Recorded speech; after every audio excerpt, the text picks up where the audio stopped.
Good morning po sa inyo lahat. Isa pang muli yugto na ating Daily Bible Blessings. Pamagat po na ating aralin ngayong umaga ay Pagsunod at Mabuting Layon. Pagsunod at Mabuting Layon. Mahalaga po na gawin natin ang mabuting bagay na may mabuting layon. Halimbawa po sabi sa Matthew chapter 6 verse 1 ng Biblia, pag-ingatan ninyong hindi pagitang tao lamang ang paggawa ninyo ng mabuti. Kapag ganyan ang ginawa ninyo, wala kayong matamong gantimpala buhat sa inyong Ama na nasa langit.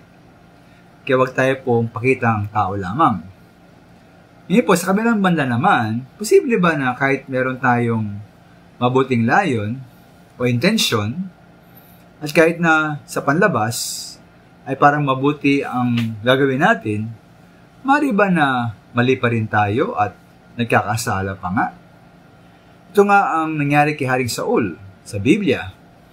Ayon po sa unang Samuel 15:3, inutusan ng Diyos si Haring Saul na lusubin ang Amalek at lipulin silang lahat.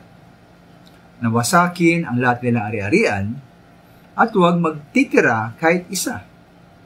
Dapat patayin ang lahat ng mga tao at mga hayop. Ngunit ayon po sa verse 15, kinuha ng mga tauhan ng hari ang mga pinakamainam na tupat baka upang ihandog sa Diyos. O maring sa panlabas, mabuti ang layon ni Haring Saul, pinili ang pinakamainam na tupat baka upang ihandog sa Diyos.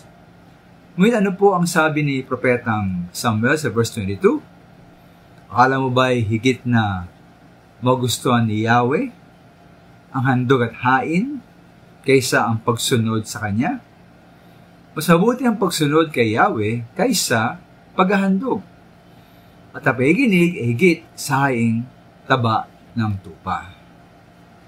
Sabi ito mga minamahal, lalo na sa ating kaligtasan at ipagpunta sa langit. O maring mabuti ang layo ng mga tao sa pag-iwas sa kasalanan, sa paggawa ng mabuti, o sa pagiging reliyoso. Ngunit po walang kwenta po ang lahat ng ito ukol sa kaligtasan dahil ang paraan ng kaligtasan ay pagsisisi, pagtitiwala at pagsuko sa ating Panginoong Hesus. Pagkilala sa Kanya bilang tagapagligtas at Panginoon at Hari ng ating buhay. At siya lamang mga minamahal, hindi anumang ating mabuting layon o mabuting gawa ang paraan para maligtas. At sa mga Kristyano mga minamahal, tayo mga Kristyano na, tayo bang sinusunod ang Biblia? O meron tayong sariling paraan ng pamumuhay? Baliwala kahit mabuti pa ang ating layon ng intensyon. Yan pa rin po ay mali, hiwalay sa kalooban ng ating Diyos. Salamat po.